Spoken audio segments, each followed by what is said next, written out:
Hello everyone, thanks for watching my videos. This is Ruxandra, and for those who don't know me, I'm a transformational coach, a stress management practitioner, a Reiki master, a nurse, and I'm also certified in clinical hypnosis.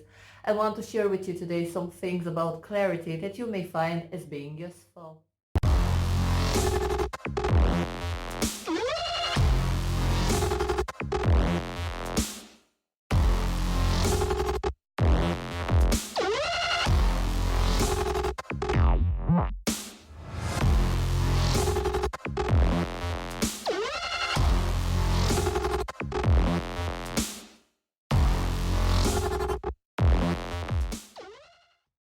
Think about thoughts. Where do they come from? What's their purpose? How can you control them?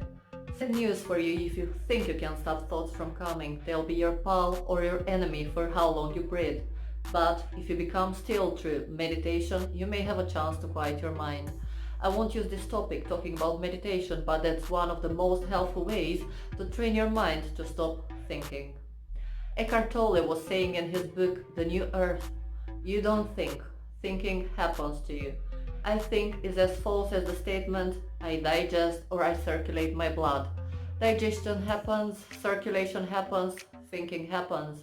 The voice in the head has a voice on its own. Most people are at the mercy of that voice. They are possessed by thought, by the mind. And since the mind is conditioned by the past, you're then forced to reenact the past again and again.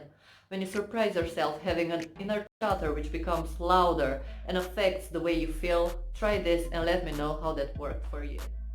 At first, acknowledge your thoughts, allow them to come and go, reminding yourself that the basic function of your brain is to keep you safe.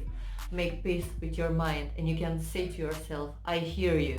I understand your concerns, but that's too much, too loud. It gives me a sore head or an upset stomach. Observe what happens in your body if you have any tension or pain. It's making me feel angry. Observe how you feel in that moment. Now you become present, reassuring your mind there's no immediate danger. As you switch your focus from a past moment or a moment from the future to the present one. You make friends with your thoughts. You acknowledge your thinking, but you're not what you're thinking. You don't identify yourself with the thoughts. You become the observer. It's like when you have a dream and you know you're dreaming, and from then you can control how your image in the dream reacts. You take the power over your mind. Once you understand this principle, I promise that nothing can upset you in the same way as before. After you've got your mind's attention, you become in control. You take the power of it. Now you decide what's going to happen next. If your thoughts were about a past moment, instead of replaying the same scenario again and again, you can tell to your mind, I know we could have done better, but we only did what we thought would be the best at that time. You always do your best, even if you don't think you do. Admit that sometimes you can be tired or overwhelmed with emotions.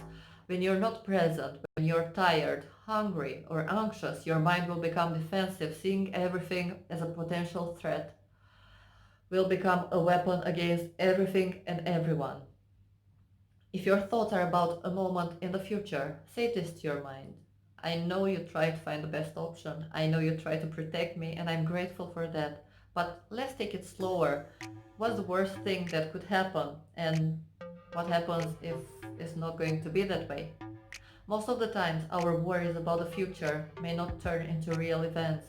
As humans, we perceive the unknown or the future as a danger. Your body starts suffering physically when we are anxious. Stress hormones are released, preparing us for fight or flight.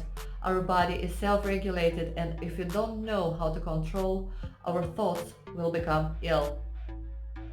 After you and your mind have decided that what happened cannot be changed or the future event may not even materialize in a catastrophe, observe the way you feel, observe the way your body feels.